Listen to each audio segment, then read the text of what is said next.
তো এবার ঈদের নামাজ পড়তে দেওয়া হয়নি অনেক ইন্টারন্যাশনাল মুসলিম স্টুডেন্টকে, এবং সেখানকার যারা মুসলিম আছে তাদেরকেও বিভিন্ন স্টেটে নামাজের উপর রেস্ট্রিকশনস দেওয়া হয়েছে। ডর্মে ডর্মে যা বিভিন্ন ইউনিভার্সিটির স্টুডেন্টদেরকে বলা হয়েছে তারা যদি নামাজ পড়ে সেই ক্ষেত্রে তাদের ভিসা বাতিল করা হতে পারে বা তাদের স্কলারশিপ বাতিল করা হতে পারে। জিনিসটা খুবই ঘৃণ্য, নিন্দনীয়, কারণ একটা রিলিজিয়াস একটা ফেস্টিভ্যাল পালন করার অধিকার, ধর্মীয় অধিকার সবার আছে। তো সেই জিনিসটা খুবই ঘৃণ্য, নিন্দনীয়। কিন্তু কথা হলো যে আপনি এটা বাংলাদেশে কোনো ইলেকট্রিক ডিজিটাল প্রিন্ট মিডিয়া বলেন, যে ইনকিলাব বলেন, দেখবেন না। বাংলাদেশে কোনো অ্যাক্টিভিস্টের মুখেই কথা দেখবেন না।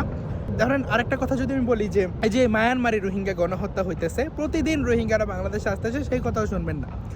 ইভেন চায়নাতে কনসেন্ট্রেশন ক্যাম্প বানানো হয়েছে, যে সেখানে মুসলিমরা তাদের বানানো যে ইসলাম আছে সেটা গ্রহণ করতে পারবে, অন্যটা পারবে না। যেমন করোনার সময় বিভিন্ন হুজুর বলতো না যে চায়না আসলে কোরআন পাল্টাইতে চাইছে, তারা আসলে কোরআন পাল্টাইয়া দিছে এবং সেই কোরআনটাই মুসলিমদেরকে ফলো করতে হয়। তো এই ধরনের ধর্মীয় বাধ্যবাধকতা। কিন্তু আফসোসের ব্যাপার, যারা মুসলিম ব্রাদারহুডের কথা বলে ভারত বিদ্বেষ দেখায় তারা আসলে এই ব্যাপারে খুবই চুপ।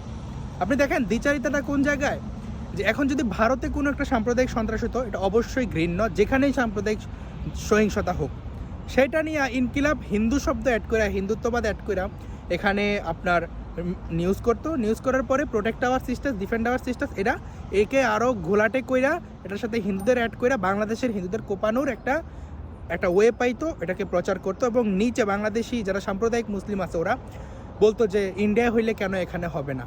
তো দেখেন বাংলাদেশের হিন্দুদের সাথে কি ভারতের হিন্দুদের তো এই সাম্প্রদায়িক সহিংসতার কোনো যোগসূত্র আছে? কিন্তু 1964-তে নবীর কাশ্মীরে চুলচুরিকে কেন্দ্র করে বলেন, বা 1947-এ আবুল কাশেম ফজলুল কলকাতায় মারা গেছে এই গুজবকে কেন্দ্র করে বলেন, বাংলাদেশে হিন্দুদের উপর গণহত্যা, গণধর্ষণ, গণলুটপাট চালানো হয়েছে, অগ্নিসংযোগ করা হয়েছে। 1992-তে ভারতে বাবরি মসজিদের স্থাপত্য ভাঙছে, এটাকে কেন্দ্র করে বাংলাদেশে হিন্দুদের উপর গণহত্যা, ধর্ষণ, লুটপাট হয়েছে। ইভেন এই যে আপনি দেখেন প্রতিনিয়ত থ্রেট খাইতে হয় যে ভারতে এমন হইলে তোরও হইতে হবে। আসলে কিন্তু বাংলাদেশের হিন্দুরা কেউ ওইখানে যায় সাম্প্রদায়িক সহিংসতা করে?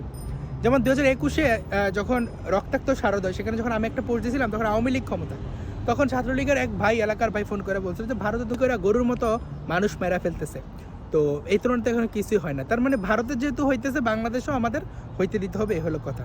তো এই যে মুসলিম ব্রাদারহুডের কথা বললাম, ভারত ভালো না, ভারত মুসলিম বিদ্বেষী, এই সেই সাম্প্রদায়িক সহিংসতা হইলে এটা আমরা সবাই কন্ডেম করি। বাংলাদেশের হিন্দুরা কি এটা ওন করে? বাংলাদেশের হিন্দুদের গণহত্যা করা যেমন এই দেশের কিছু সাম্প্রদায়িক মুসলিম টিএমডি হ্যাশট্যাগ ক্যাম্পেইন দেওয়া ওন করে, বাংলাদেশের হিন্দুরা কি ওন করতে দেখছেন আপনাদের? কিন্তু তাও বাংলাদেশের হিন্দুদের রেগুলার থ্রেট খাওয়া লাগে। কিন্তু এই যে এত অ্যাক্টিভিস্ট হাসনাত আবদুল্লাহ বলেন, ব্যারিস্টার ফুয়াদ বলেন, তারা তো রাজুতে যাইতেছে না, যে চায়নায় যে নামাজ পড়তে যাইতেছে না। উল্টা ওরা আসলে চায়নার ফ্যান, কারণ ওরা ইন্ডিয়ার সাথে টক্কর দিতে চায়নার ভক্ত এবং চায়নার সাথে সম্পর্ক বৃদ্ধি করতে চায়। তো কই গেল ভাই এই ব্রাদারহুড, এই হিন্দু বিদ্বেষ? আসলে মূলত এই যে ভারত বিদ্বেষ, এটা মূলত হিন্দু বিদ্বেষের একটা নামান্তর। এবং এটার পিছনে সবচেয়ে বড় কাজ করে হলো যে পাকিস্তান কনসেপ্ট। পাকিস্তান কোনো ল্যান্ড না, এটা একটা কনসেপ্ট। এবং পাকিস্তানের মূল ভিত্তি হলো নিকৃষ্ট হিন্দু বিদ্বেষী মুসলিম জাতীয়তাবাদ। এর মানে কথাই হলো তারা সবসময় হিন্দুরা নাপাক, কাফের, মুশরিক, মালাউন, এই ধরনের ফোবিয়া ভোগে, যে কাফের হিন্দুরা এই করলো, হিন্দুরা এই সে করলো। মূলত হলো এই যে কনসেপ্টটা, আপনি যদি দেখেন ভারতে যদি সংখ্যাগরিষ্ঠ মানুষ হিন্দু না হইতো, অন্য কোনো ধর্ম হইতো, তাইলে এটা হইতো না। এখন আপনারা বলবেন যে নেপালের সাথে সমস্যা নাই কেনা, কারণ নেপালের সাথে বাংলাদেশের কোনো কানেকশন নাই। আপনি বলেন মানুষ তো যায় না, এবং মরিশাসও তো সংখ্যাগরিষ্ঠ হিন্দু, কিন্তু সেই কথা কয়জন জানে? তো এই হইল কথা, যে আসলে তাদের যে দ্বিচারিতা, বাংলাদেশের হিন্দুর উপর ক্রমাগত থ্রেট করা ভারতকে নিয়ে, কিন্তু সেই চায়নাতে, মায়ানমারে যখন মুসলিম নির্যাতন হয়, তখন এই অ্যাক্টিভিস্টরা একদম মুখে কুলুপাইটা থাকে চুপ, কারণ এতে রাজনীতি নাই।